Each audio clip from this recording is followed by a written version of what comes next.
Good evening, ladies and gentlemen, and welcome to today's edition of the Just Us Review, where we like to take our favorite shows, whether they be superhero-based, supernatural-based, break them down and give you guys that nit and that grit. And you know us by now. We keep it 100%. If we rock with it, we rock with it. If we hate it, we're going to take a dump on it. And today in general, we like to give you guys a feature to a show called The Chilling Adventures of Sabrina. Now, if you're not aware of this show, this is a new whole spin on the classic Sabrina the Teenage Witch show, which Netflix revamped it, and took it into a whole new, darker direction. And from the get-go, before we even jump into it, I gotta say, I love this direction. I think it's bold, I think it's edgy, I think it's what needed to be done, especially in the vein of the comic books. But let's take it from the... I would say it leans more towards the comics, the Archie books. I don't know if it was actually that dark, because I didn't read those, but I feel like they probably took it up another notch just because they could. But to give you guys a synopsis, Sabrina is the cheery witch who goes to high school, and she has a groovy boyfriend named Harvey. And when she goes home with her aunts, it's Hail Satan. So, how did you guys feel about this show coming in? Let's go and shoot to you first. Well, I liked when it was starting out. I was like, oh, okay, this is interesting. And the whole thing with introducing Lilith and the whole maze part, I was like, okay, this seems like it could be very scary. This seems like Lilith is about to be an op, so this is going to be great. And then I think it got too, I want to say, teenagey. Up its own ass. So that's the word she's looking for. So to give you guys a breakdown, while Sabrina is going through her life and all the teenage angst, there's this protagonist Lilith who's coming in to subvert her. And later on we find out that that the person coming in is Lilith, who's actually was dating the devil at one point. So based on the show, her and the devil used to be a thing, and now she's trying to do his works on Earth. She's basically an agent of the devil. Exactly. Which is kind of weird because at home, Sabrina is trying to get inducted. It's her 16th birthday? Mm-hmm. Yeah. And now it's time for her to take the Dark Oath and to join the Dark Church. Pretty much she's going to give her life over to Satan. And basically the way they pitched the hell out of this sale. Because even I was like, yo, where do I sign? Because they was like, oh yeah, you join, you get these powers. You get great benefits. Exactly, man. All you gotta do is say, serve the Dark Lord. They have Pizza Tuesdays and Taco Wednesdays. Yeah. I was like, yo, this is sounding kind of dope. And then the night of her coronation, her dark baptism, yeah, things change. Where she like, oh, by the way, you do know you got to give your body up to the devil anytime he wants it. You got to do whatever he tells you to do, no matter what. If he tells you to kill your aunt, you got to do it. Then it's like, okay, this sounds more like the red. She was like, we're having Taco Wednesdays. When I asked you this before. So then it was in the bylines. So the entire first season is the church of Satan trying to indoctrinate her into the church. So that's where her first season gets off with. Now, sticking to the first season for now, how do we feel about the characters around them? So overall, it took me a while to warm up to many of the characters. I would say the ones that really stood out to me that I actually gravitated towards were Ambrose, and I would even say her aunt Hilda, and Lilith. Those were my three main standouts that I was able to gravitate towards. Piggybacking off that, first of all, Ambrose stole the show for me. Yeah. Ambrose is her cousin, who's apparently he did some heinous crime, and now he's pretty much He tried to blow up the Vatican. Yeah, he's on house arrest because he tried to blow up the Vatican. I know, extreme. But I love Ambrose because he's one of the most technically advanced witches that I've seen. Like whenever there's a problem, he's able to devise a way to deal with it. But one of the characters I seriously believe they dropped the ball with, which I can't believe they did this, is with Salem. So if you're familiar with the classic Disney Sabrina the Teenage Witch, Salem is always on hand. But it seems like Salem has been replaced with Ambrose. Mm-hmm. So reason for that is, one, the actress herself is allergic to cats. You can use a puppet. You can use a puppet. They used the puppet for Yeah, Sabrina the but- Teenage Witch. yeah. That it's not gonna fly this time. You can do a CG cat. Ain't nobody caring. Budget. And you wait, hold up. You gonna hire an actress who's allergic to cats for Sabrina the Teenage Witch? I mean, if any one of those kids on Muppet Babies was allergic to the Muppets, they fired them in a heartbeat. But you know what? I don't even want to go down that direction. So, Other characters that stood out to you that you gravitated towards. I really liked Nick Scratch because, like Ambrose, he was also a very talented warlock. He also, knew what he's doing. He was like, I know a book that's just right for this, and he went and found it. I did like the Weird Sisters. I didn't know how to feel about them. I know exactly how I felt about them, and I can't discuss that. Join us for the After Hours podcast as I tell you how I felt about the three sisters. We'll keep going. But yeah, I just was like, okay, so there's three of them. They're wicked and they're weird, and Yeah. I was like, okay, this is good. But where they lost me, I think, was when they were doing, well, not to try and skip over, but when she wait, is this? I think it's season 2. Never mind. Sorry. No, you can bring it up. Well, season 2, I think, where after she signs her name in the book and she's doing her trials, and then they do the hanging in the woods. I was like, so you're gonna put the black girl around an invisible noose? I don't like this at all. Yeah. You know what? Now that I think about it, with season 1, I did like the main weird sister, Prudence. because I feel like she was the teenage witch in comparison to Sabrina that they wanted you to compare up to. I was like, so are we supposed to be rooting for, not rooting, but are we supposed to root for Sabrina to go in this direction or in this direction? Because I feel like they gave you those two extremes. I like Dorcas because Dorcas was hot. So, speaking of side characters, I want to talk about the Motley Crew on Sabrina's human side and how they stacked up. So we get introduced to Harvey, Roz, and Theo. Theo recently transformed from being Susie. to be from Susie to being Theo. There was which I thought was a very poignant subject. It was dealing with somebody with who was switching their gender identity to fit how they felt. And I thought that was handled pretty well. Yeah, they showed it on various different levels how she dealt with that with her dad, and how her dad was like, "You'll grow out of it. You're just being a tomboy." Sorry, how Theo grew out of that with her father, who was like, "This is just a phase. You grow out of it," and was like, "No, Dad, this is who I am." With her friends, who were very accepting, to the bullies in school who kept torturing Theo because of the changes he decided to make with his life. So I thought that was a very poignant topic. What about you? I did like it. I really enjoyed how they did the transitioning, and he was just like, oh yeah, well, it's not Susie anymore, it's Theo now, and his friends were just like, cool, Theo. We'll roll with it. Yeah. Speaking of friends, Roz. Season 1 Roz. Season 1 Roz, did she start with her visions in season 1? Her visions just started in season 1, so she didn't know what was going on. Okay, gotcha. I feel like they kind of dropped the ball character-wise with Roz, because it seemed like she was almost just as powerful as any other witch around there. And it kind of was just like, nope, you're going to go blind, and this is witches' faults. This is the curse of the witches, and oh well, too bad. So sad. So later we found out that Roz, one of Sabrina's best friends, has this thing called the cunning. The cunning is something that the women on her side of the family have, where they can perceive danger. It may be immediate, it may be further down the line, but it's a trait that came to them because they were cursed by witches.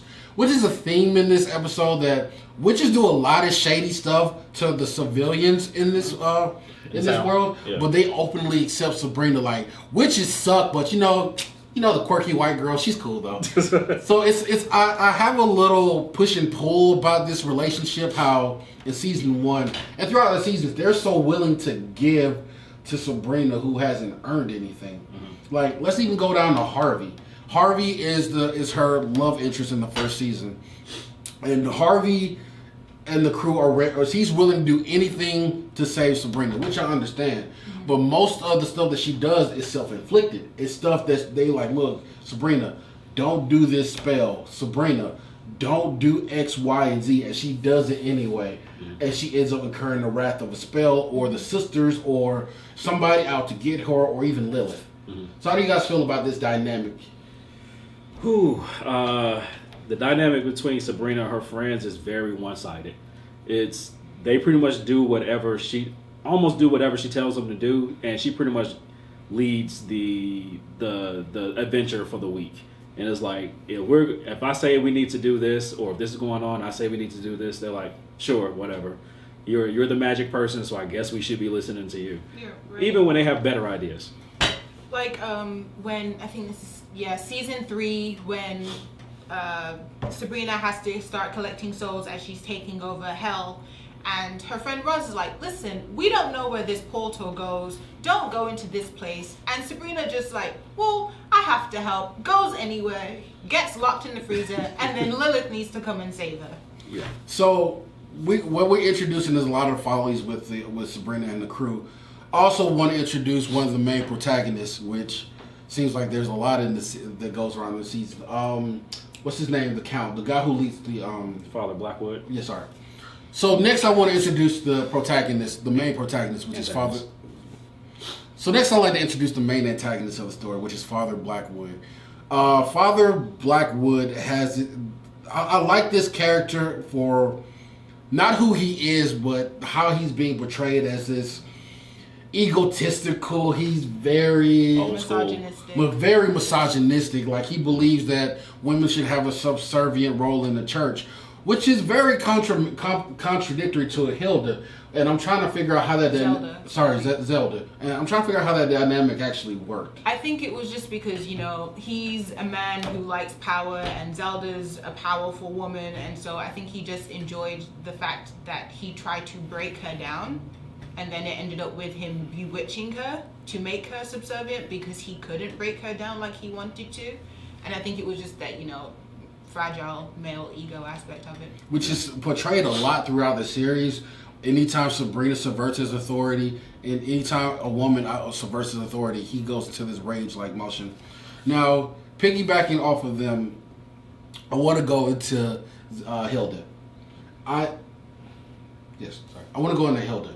Now, when Hilda was first introduced, she was, of course, like the tag-along sidekick, but also like the way she evolved into her own person, too. And you also see that she's a very capable witch, because when the series starts off, we see Hilda as nothing more than Zelda's punching bag. Whenever Zelda throws a fit, she would literally kill Hilda, bury her body in the front yard to resurrect her. And this was a routine thing that Hilda just accepted. But as the series goes on, we see her break away from this. How do you guys feel about this sister dynamic? So that's... go ahead. Oh, you go ahead. That's why I liked Hilda most out of many of the characters on the show, because she actually had an arc, had a growth, development. And she was a very rational human being, whatever. Like, she danced on the dark line and the light line, per se. Like, she knew that there was gray areas to everything, whereas a lot of the other witches was like, it's just this, it's just that. It's the devil or God, and we don't mess with all that other stuff. When she was like, no, there's actually nuance to the world. Like, we have to learn and dabble in certain things. So I felt like she brought a more human aspect to the world of witches. I did like how she developed, because I think earlier on in the seasons we kind of see, she's just like this meat person, and then we're like, oh, she just poisoned somebody. Oh, she's doing this. She's about to kill somebody. She's gangster. She's gangster. She rolls or dies in the accents, which I'm trying to figure out how her and her sister. I still don't understand. But how you British? Whatever. They're all British except for Sabrina. Is Zelda British? Yeah, it's just not like a strong accent like Hilda or Ambrose is, but she's definitely British, I think. Okay. Could fool me. So let me push the story along a little bit. So season 1,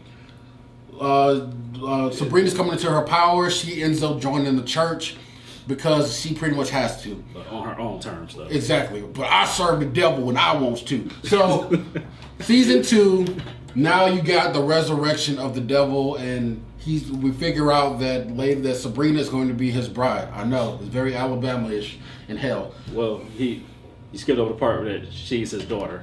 Oh yeah, sorry, I buried the lead. Sabrina is his daughter. Is the devil's daughter. Okay. No, from my understanding, it was everyone just assumed that Sabrina was going to be his bride, and then when it came out that he was his daughter, he's like, "Oh, you're not going to be his bride. You're just going to rule alongside him, but like in a not sexual way." And I was just like, "Thank you, God." No. It was very sexual. No, how? Because he said that Sabrina was going to give him an heir. Yeah. I don't remember this one. You blocked it out. I understand. Probably. Some stuff you just can't marinate on. But yeah, I heard that and I cried. Like I had to call somebody. He was very adamant about this. Like he brought it up several times. Exactly. like he was from Bankhead and he was gonna take that cookie.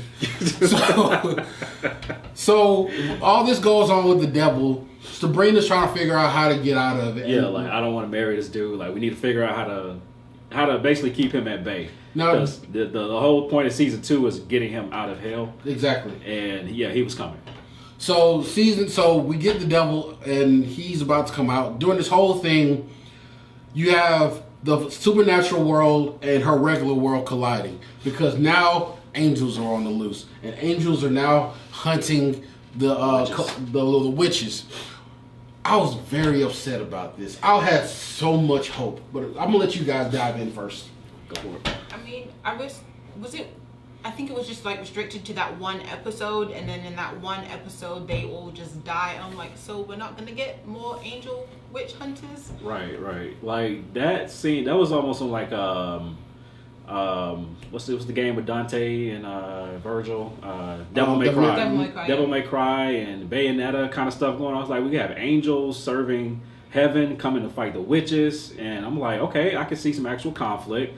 And yeah, that just went left real quick because Sabrina Super Saiyan and just demolished all of them, which is another problem I have that we can get into in a minute. So my issue with this was I love first of all, I love the introduction because the angels came in like they were Jehovah's Witness. Like they were like, hey, we'd like to introduce you to God. Why do I smell sin in your house? I must purge your house of this sin. And they end up slaughtering the people in there because they cooked the toast a little too long. So the angels were a little out of pocket. And I was like, okay, I can get it. They were over eager. But then when the angels started spreading their wrath to the witches, I was like, okay, this makes sense. They're angels. This is a powerful thing. So Sabrina gets pushed to the point where she actually accesses her demonic powers. And she ends up killing the angels. Yeah. I think she full on gets killed and then just like resurrects herself. Exactly.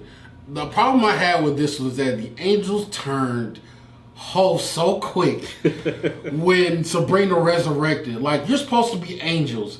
And one of them, as soon as they saw what she did to one angel, dropped to the knees quick. It was about to praise Satan. It was about to convert to Satanism, was about to fillet a goat for $5. Like, I was like, whoa, you just turned so quick. And then he's like, yeah, I'm ready to be. And then Sabrina's like, no, I hate to send angels, and pretty much ripped them to pieces. And I was like, that was a horrible betrayal. That was a failure on all counts, but you got to make Sabrina look like she's all powerful. Right? Yeah. So in comes the resurrection of the devil. Who wants to pick up with this one? So before we get there exactly, they had all the pieces that they put in place that basically they were actually ended up breaking all of the seals, I believe. So in order to raise the devil, and they stole this directly from Supernatural. There are certain seals that have to be broken in certain orders by Sabrina in order to resurrect the devil. And she inadvertently breaks all the seals because she's a dummy. It was basic stuff that she just did not have to do, but because she knows, and that's the theme of this series. Sabrina knows best. She's only been on this earth 16 years, but she knows more than everybody who's ever breathed. So yeah, she inadvertently breaks the seal. Devil comes out. He's feeling the earth between his toes. He was like, okay, I can dig this. This is my old stomping ground. And he pretty much takes over right away. Not necessarily apocalypse on earth. It was about to start, but he was like, I need my throne right here, right now. And Honestly, I gotta pass it off because I kind of blacked out as far as what happened linearly after that. I remember how they defeated him, but Tiger Ant. Yeah. So he gets to Greendale. He goes to the Dark Church, and he basically tells Father Blackwood, "Oh yeah, Sabrina's on a higher pedestal than you are." Yeah. Father Blackwood, you know, as the misogynist he is, loses it. And basically, I think that's where we find out that Nick Scratch was told to befriend Sabrina. Yes. And then she gets mad, spits on him, which is what I thought was disgusting. And That happened? Yeah. She's yeah. I must have blacked out. Okay. And then they go through this whole thing where they like, oh, we need to defeat the Dark Lord again, and They have to contain him. Yeah, they were contain him. They were trying to solve her father's puzzle box. But apparently Sabrina created a matrix that was able to create. Sabrina's dad had created this matrix that was able to entrap something. Originally, it had trapped a sleeping demon inside of it, but she let out. Which she let out because she just had to solve it. But later they figured it could trap the devil, which fails horribly. And I like to point out one thing: you guys are serving the goddamn devil. And then I'm sitting there surprised how everybody didn't think things would go their way. Wait, you telling me the devil would lie to me? You telling me that he would trick me and tell me? And I've been serving him, and he's not going to do what I want him to do. And I was surprised that everybody, The hubris on that. that everybody from Hilda to Zelda to everybody, it was like, how dare the devil not keep his word to us humans? But anyway, so they try to capture him. It fails because it's the devil, and they end up putting the devil inside of Nicholas. Yeah. Nicholas goes and I need you guys to hear me, because when we get to this next section, I'm gonna lose my left nut. So check this out. Nicholas takes the devil inside of him because he loves Sabrina so much. The boy's 17 years old. He don't know what love is. Love her so much. They ain't never even took her to McDonald's once. Love her so much. No value meal, dollar meal. No, nothing. Nuggets. Ain't even got a fresh handy under the table. Loves him so much that he takes the devil inside, and he willingly jumps into hell with the devil in him. Closes the door behind. Now he's stuck in hell. Now we get to season 3. Now we about to get into season 3.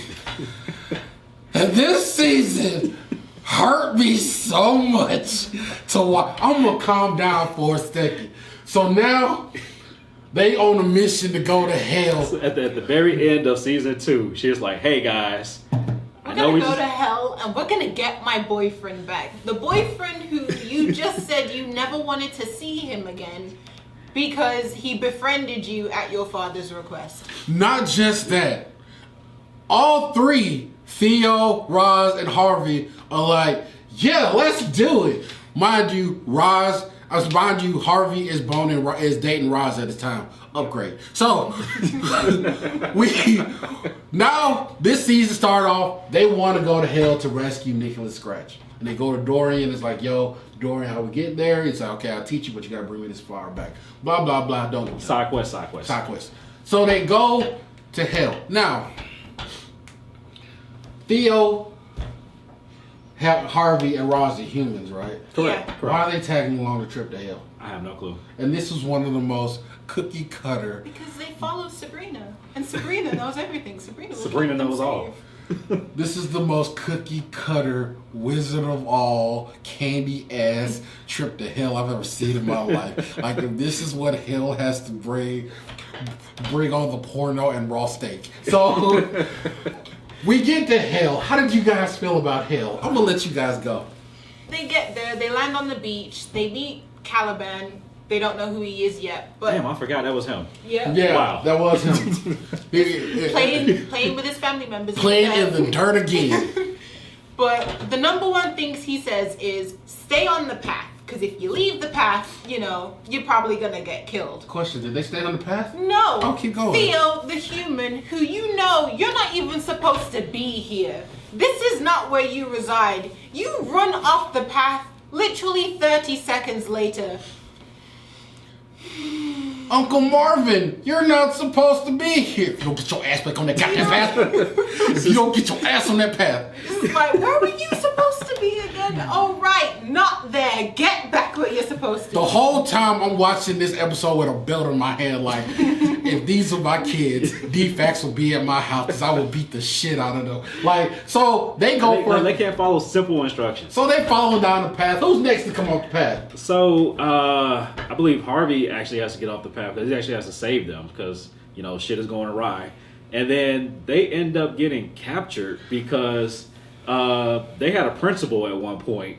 And this principal ended up dying, and this principal was an asshole. And guess where he went? To Detroit. So while they're in Motor City, he has them locked in the classroom, and he's about to bring the pain. Not just that, but Roz's grandmother is there too. Yeah, it's weird. It's the whole family reunion. The whole family reunion, and Roz is freaking out. Everybody's freaking out. Everybody's scared. I'm like, you guys are in hell. Yeah. What did you think it was going to be?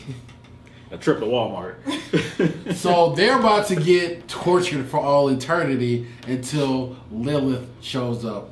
So right now in the series, there's this turmoil in hell with who's going to rule. Satan is nowhere to be found, and Lilith is claimed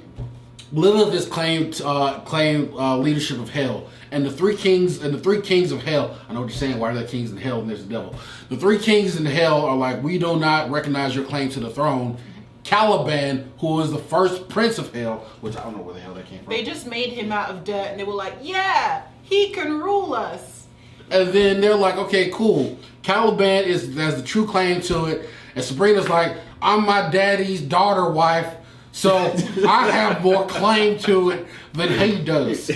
So at that point, they're like, well, we're going to have a face-off. So they're going to have a battle to see who can claim the unclaimable trophies of hell, and whoever can do that will be the ruler of hell. Now, that includes some crown, Judas's coins, and a partridge in a pear tree. So we get there, and Nicholas, she's like, look, you gotta let us bring Nicholas back. Mind you, the devil is still inside Nicholas. Yeah. And go.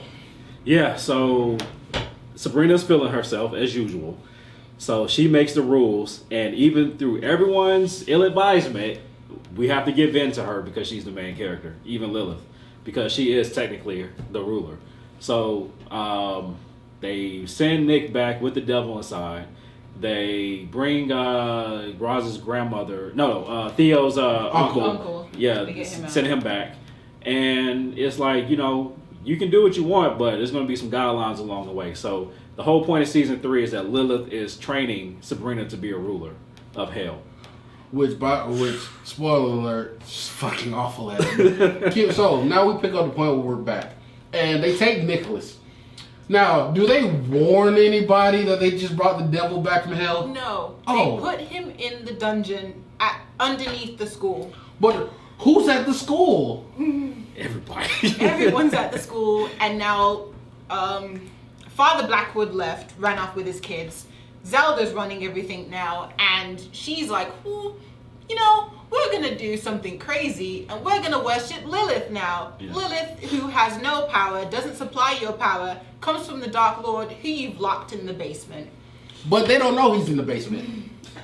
All we know is that Sabrina went somewhere for school on a day trip and came back. She didn't warn them or anything. And all this weird shit is going on. Everybody like, what's going on inside the school? Yeah, Lucifer hears them praying to Lilith, and he's like, not at my house. I disconnect the cable and turn the lights out. He wasn't having it. So yeah, he made their day a living hell. Only after they put him in a circle with dust around, and as long as they don't break the circle, everything will be fine. The circle gets broken by none other than Sabrina herself. How does she break the circle? She just puts her foot in it, and it just drags out. As she's leaving, similar to her mouth. As she's leaving the circle from talking because the devil's inside of her boyfriend, she drags her feet and breaks the circle. I don't know, because there's those common fucking sense in this universe that when I leave a room, I want to check to see the only thing that's keeping the devil in check is still connected. But no, she closed the door without even looking and storms off. She just does the electric slide and just walks us out the door. She wobbled her ass out the room. So I want to get into the daily activities of what it means to be the ruler of hell. Okay. Because let's talk about how she fails at if you can't get it by now, we don't really like Sabrina's character. She is a asshole of the highest, like the rim where the poop collects. All right. So anyway, in this season, if you're going to be the ruler of hell, you have to actually, do some things. It's an actual job. Like an after-school job and everything. Maybe a little bit more. Benefits. So she has to actually guide souls to hell who, have done some shady things in their life. Made some contracts or two, or some deals. Touched on some kids. Cross the street when the light, when the hand is doing like this. Ate out of crystals. Yeah. Wait, what? you go to hell for eating crystals. So she has to actually usher the souls. So her first assignment is to go take this old dude to hell. It was this dirty old white man, right? So she had to usher him to hell because he sold his soul to play chess. To be the best chess. To be the best chess master there is. Not to become a great doctor so he can save a bunch of children. Not to become a millionaire so he can give it all away. So he can play a game that only people in prison and people in the park play. This is what he gave his soul for. People in the park formerly were in prison. Exactly. And then he loses the game of chess with Sabrina. And basically she's just like, oh, well, I played chess with him. You can go to the white car. I'm not sending you to hell. He was like, are you sure? She was like, yeah, go on, skedaddle now. So of course hell is watching this on a 40-inch TV, and they're like, she just failed. She just fucking failed. So I'm not gonna let an old man old white man go to hell. And I was like, if that was me, I would have yanked him. I would have said, yo, get rid of the car. Bring the motorcycle. I would have wrapped it around his waist and dragged him kicking and screaming. Are you kidding me? I'm the devil. You have one job, and you can't do your one job, which is literally just get him in the car, just put him in the back seat. Like she didn't have to torture him. She didn't have to like force him. He was just like, I'm ready to go. I'm ready to go. You know what pisses me off? She was in a cheerleader outfit. You know how many puns that I would have cheered him to hell. Rah rah, Cisco bye. You gonna burn for the rest of. I would have did some backflips. I was like, you gonna die today. Like I would have. We're not going into that. Well, okay, so she fails. Yeah, they give her a second chance, and she stumbles and bumbles her way through this one.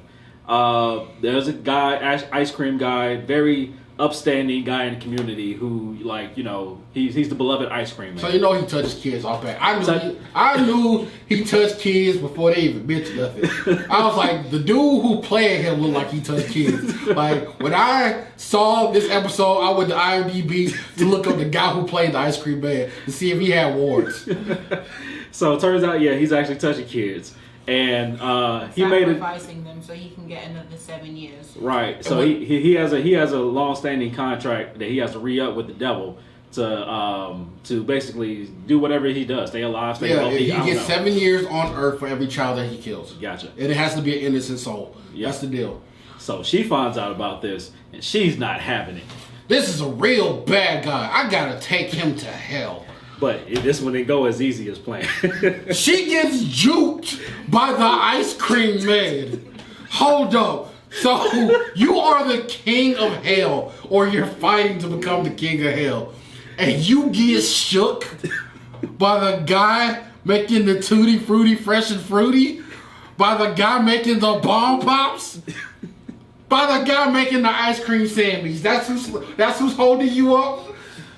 This is how we get down. She almost died. Not the rocky road, man. Everybody's like, yo, You don't know what you're getting into. This dude is obviously dangerous because he has bodies on him. Literal bodies. I'm going to rush in because I'm Captain Saberho and get stuck. And her and the little girl almost died. All it took was Lilith to come in and is like, look. If you fail, I fail. So you need to get your stuff together. It's like, come look, on. you don't, and that's the thing, Sabrina never understands the full ramifications of her decisions. She literally had to pull her to the side and was like, look, all of this is your fault. Everything that's going on. We haven't gotten there yet. Okay, no, well. We saving that. We'll save it. Okay, cool. Yeah.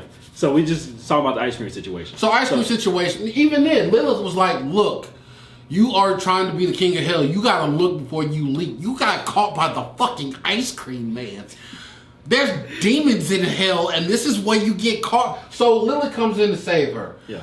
All while this is going on, they're able to actually drive the devil. Well, after Hilda and Zelda find out that the devil is there, they're actually able to drive him out. Now, who wants to pick this one up?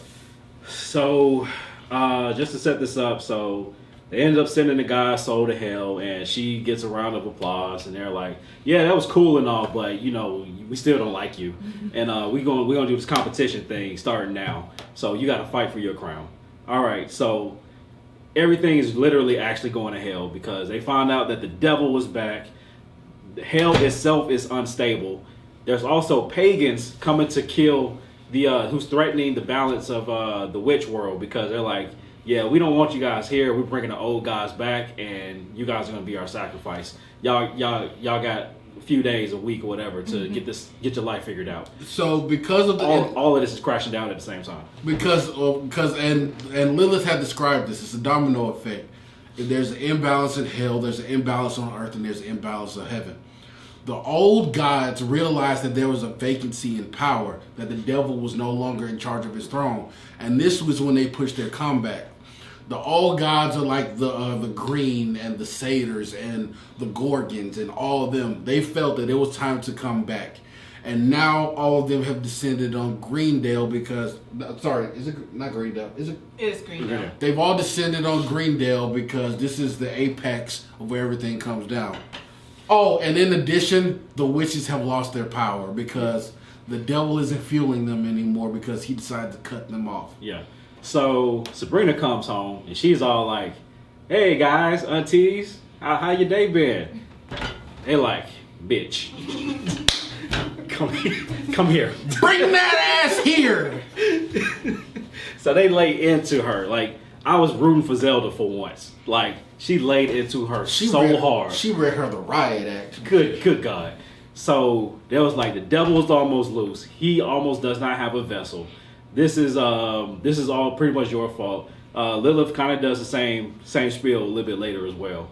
And then in comes Ambrose, another captain, and Prudence with Father Blackwood, who was on the run and saves Sabrina temporarily. It's like, yo, we got another vessel. Well, they just drop him off, and she's like, well, I guess we have a vessel for the devil now.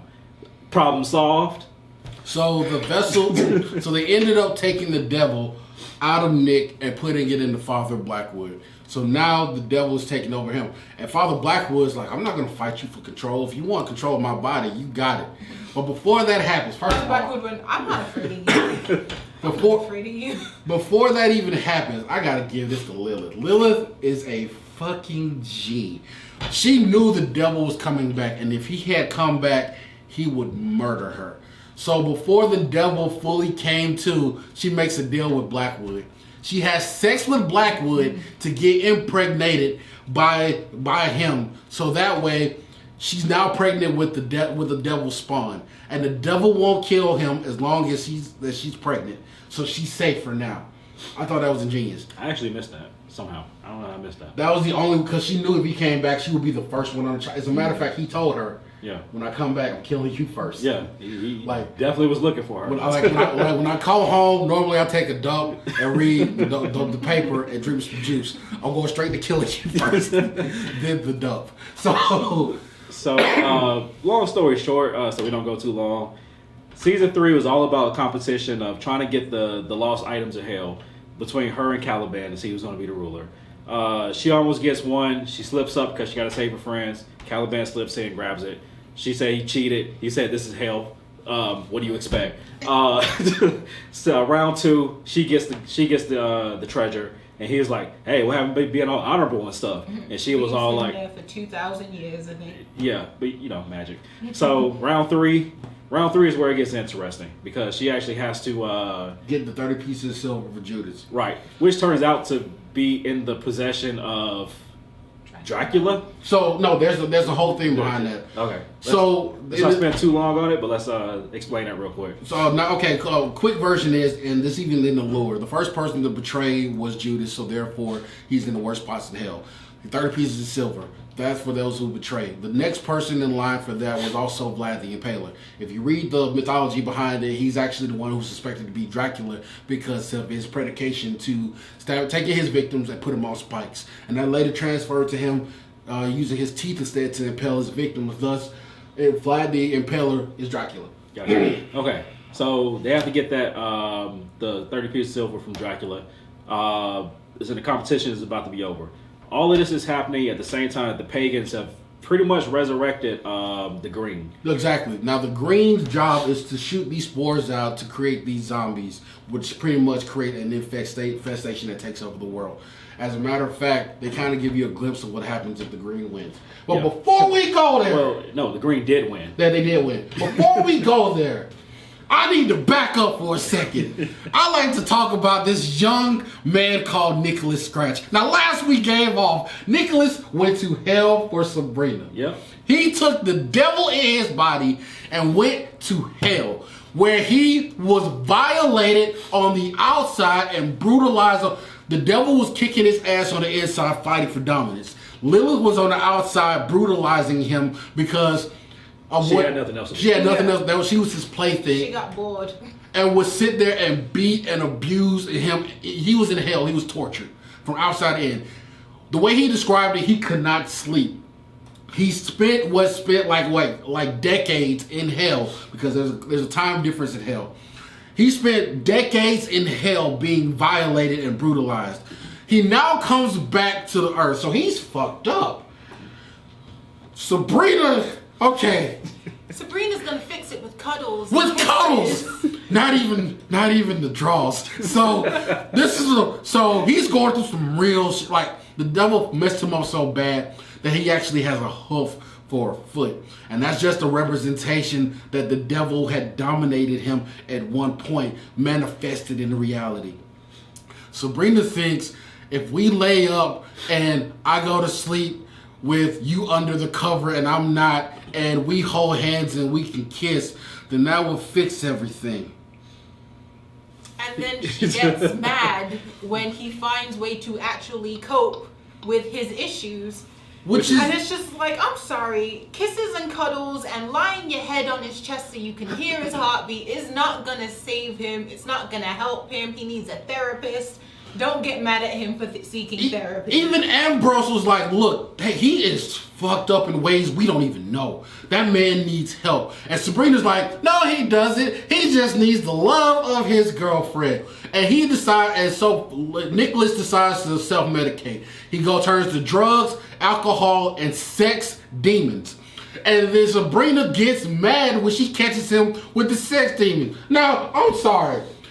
Now, nobody's entitled to anything, especially in a relationship. A woman isn't entitled to do anything for a man and vice versa. But if I go to hell for you, if I go to fucking hell and I take the devil in me, there better be a goddamn blowjob. I'm sorry. As soon as he came back from hell, she should have, can you please cover your ears? She should have dropped to her knees.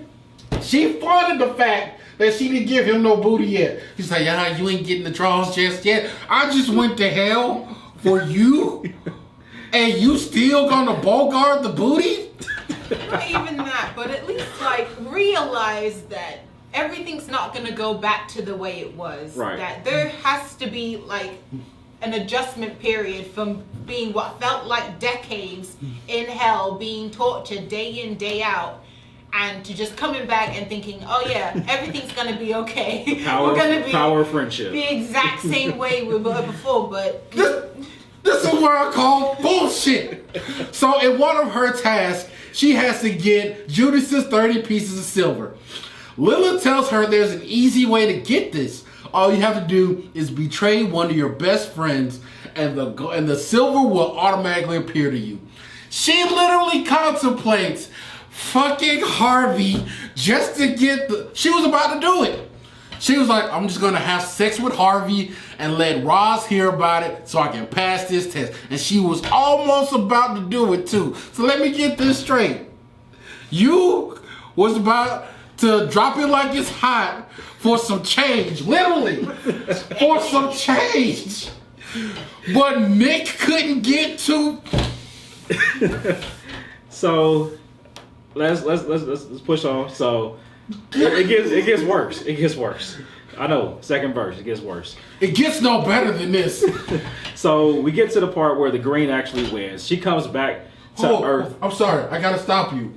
Because Nick tells her about herself, and I cheered for this episode. So they're in the woods, they're trying to get their powers back from the moon and everything because the devil cut them off. And Nick is pissed because he ain't got no booty and he had the devil in him, and he storms off. And then Sabrina walks her monkey ass, what's wrong? And Nick lets it go. I rewatched this scene like 12 times.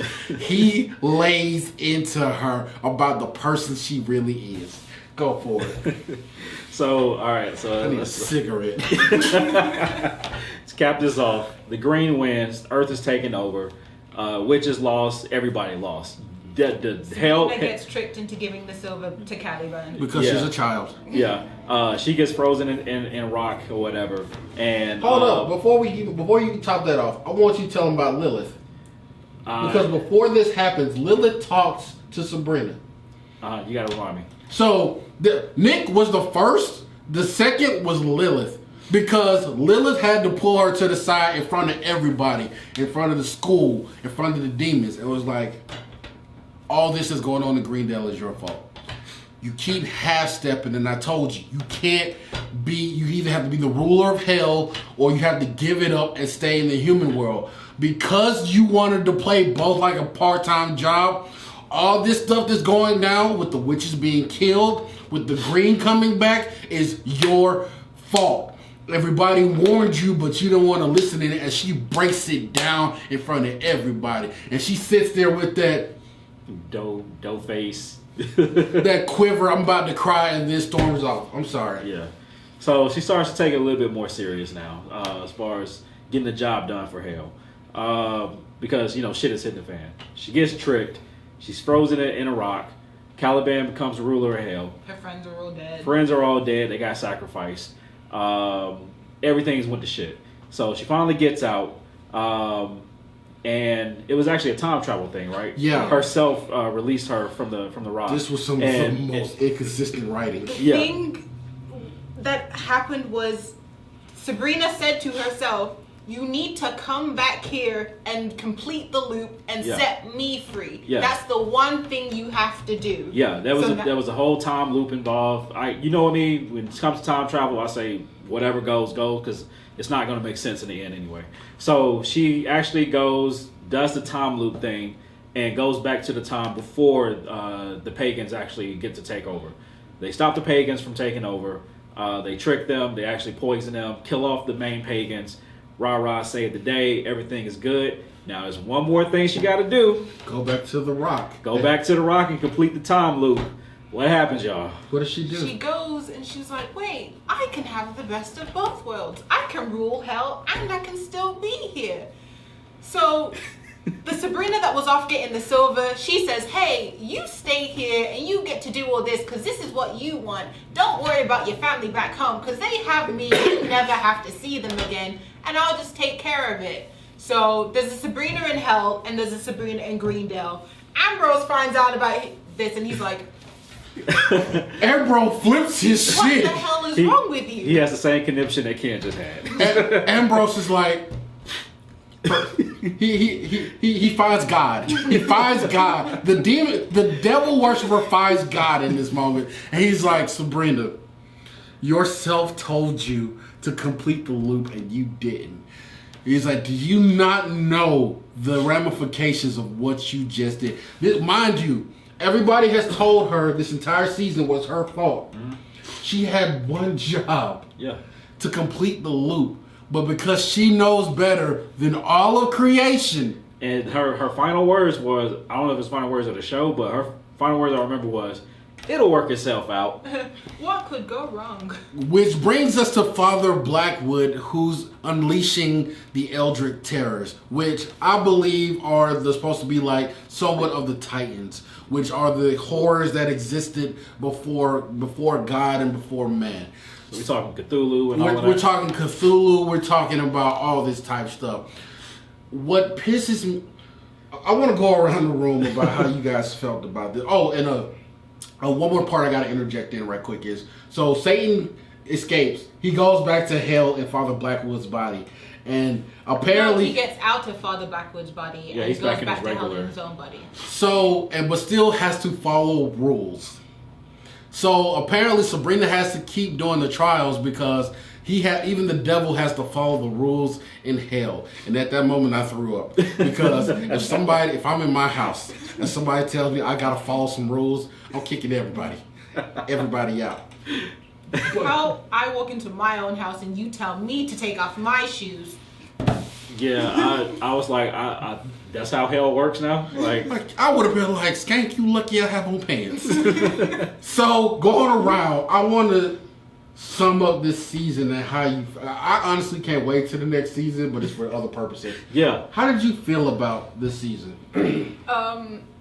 It was enjoyable.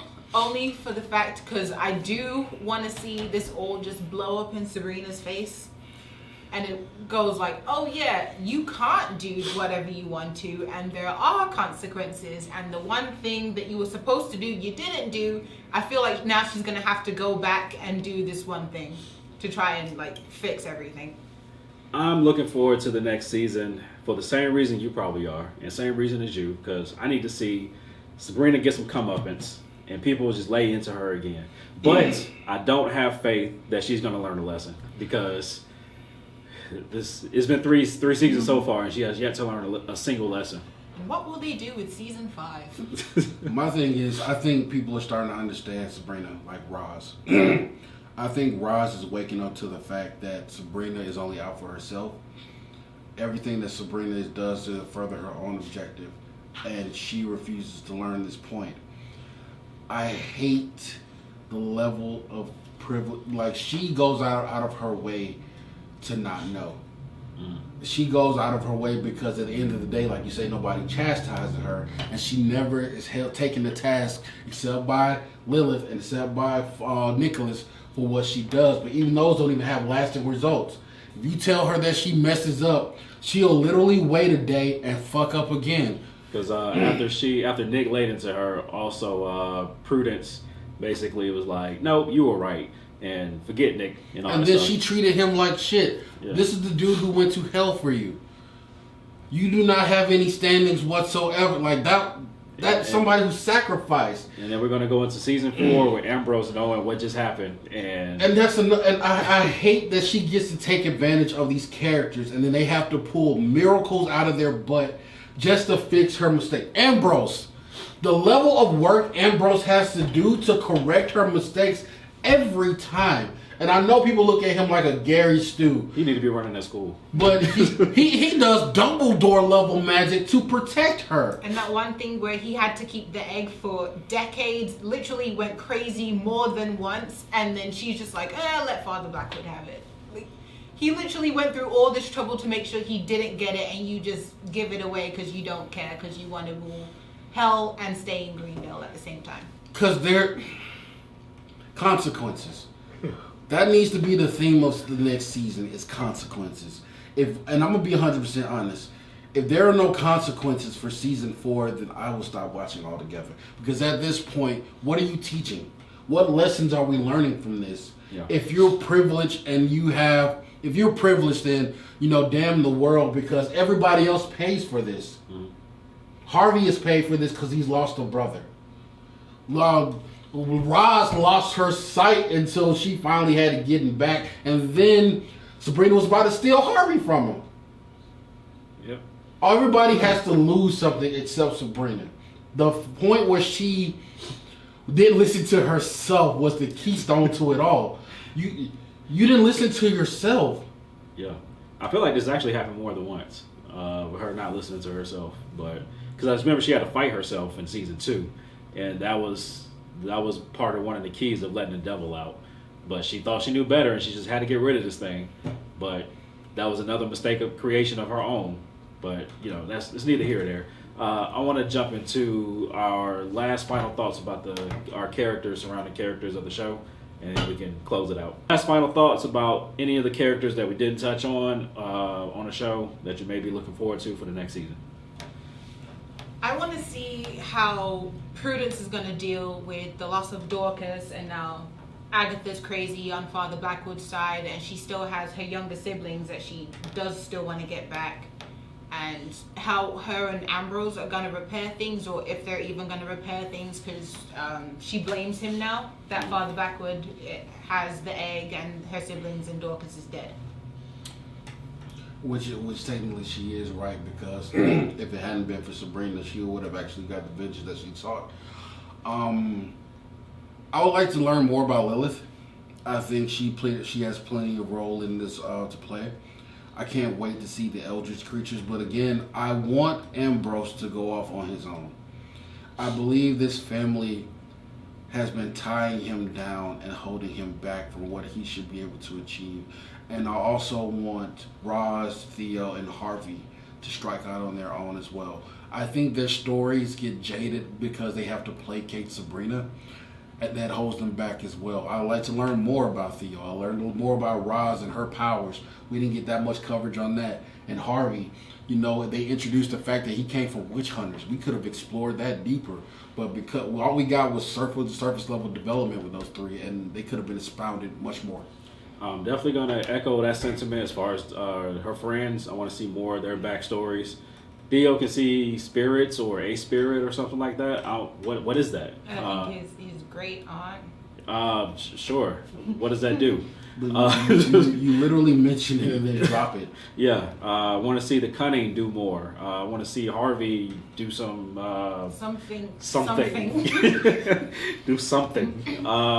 Yeah, I actually want to know more about the magic hierarchy and how that works. We see clearly you can just jump from entity to entity as far as what you believe in, and that becomes the source of your power. Can that go into a different side of not just darkness, maybe light as well?